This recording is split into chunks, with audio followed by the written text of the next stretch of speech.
जय श्रीराम। श्री गुरुभ्यो नमः। ओम श्री परमात्मने नमः।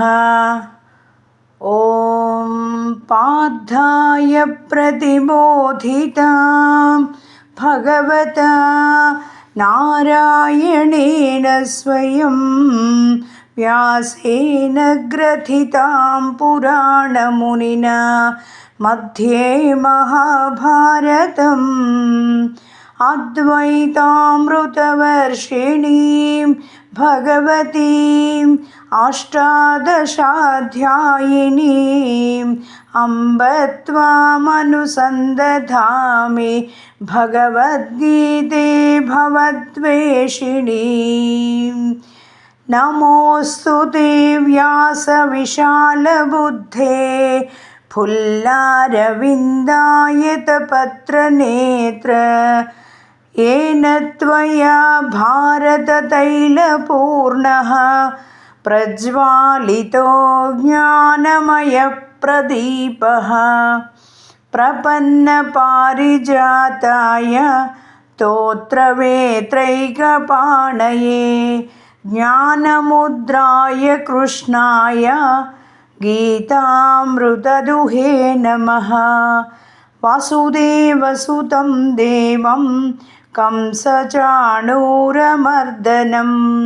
देवकी परमानन्दं कृष्णं वन्दे जगद्गुरुं। भीष्मद्रोणतटा जयद्रथजला गान्धारनीलोत्पला शल्यग्राहवती कृपेण वहनी कर्णेन वेलाकुला अश्वत्थामविकर्णघोरमकरा दुर्योधनावर्तिनी सोत्तीर्णा खलु पाण्डवैरणनदी कैवर्तकः केशवः पाराशर्यवचः सरोजममलं गीतार्धगन्धोत्कटं नानाख्यानककेसरं हरिकथा सम्बोधनबोधितम्। लोके सज्जनषट्पदैर्हरः पेपीयमानं मुदा भूयाद्भारतपङ्कजं कलिमलप्रध्वंसि न श्रेयसे। मूकं करोति वाचालं पङ्गुं लङ्घयते गिरिं यत्कृपातमहं वन्दे परमानन्दमाधवम्। शान्ताकारं भुजगशयनं पद्मनाभं सुरेशं विश्वाधारं गगनसदृशं मेघवर्णं शुभांगं लक्ष्मीकान्तं कमलनयनं योगिहृद्ध्यानगम्यं वन्दे विष्णुं भवभयहरं सर्वलोकैकनाथम्।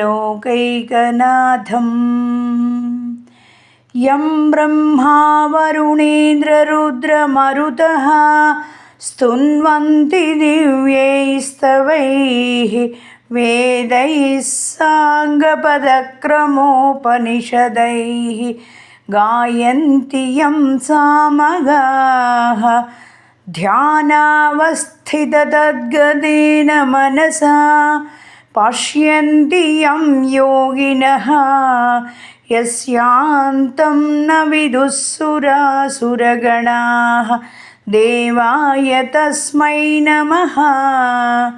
नारायणं नमस्कृत्य नरं चैव नरोत्तमं देवीं सरस्वतीं व्यासं ततो जयमुदीरयेत्। सच्चिदानन्दरूपाय कृष्णाय क्लिष्टकारिणे नमो वेदान्तवेद्याय गुरवे बुद्धिसाक्षिणे। सर्वोपनिषदो गावः दोग्धा गोपालनन्दनः पार्थो वत्सः सुधीर्भोक्ता दुग्धं गीतामृतं महत् गीताशास्त्रमिदं पुण्यं यः पठेत् प्रयतः पुमान् विष्णोः पदमवाप्नोति भयशोकादिवर्जितः एकं शास्त्रं देवकीपुत्रगीतम् एको देवो देवकीपुत्र एव एको मन्त्रस्तस्य नामानि यानि कर्माप्येकं तस्य देवस्य सेवा. जय श्रीराम.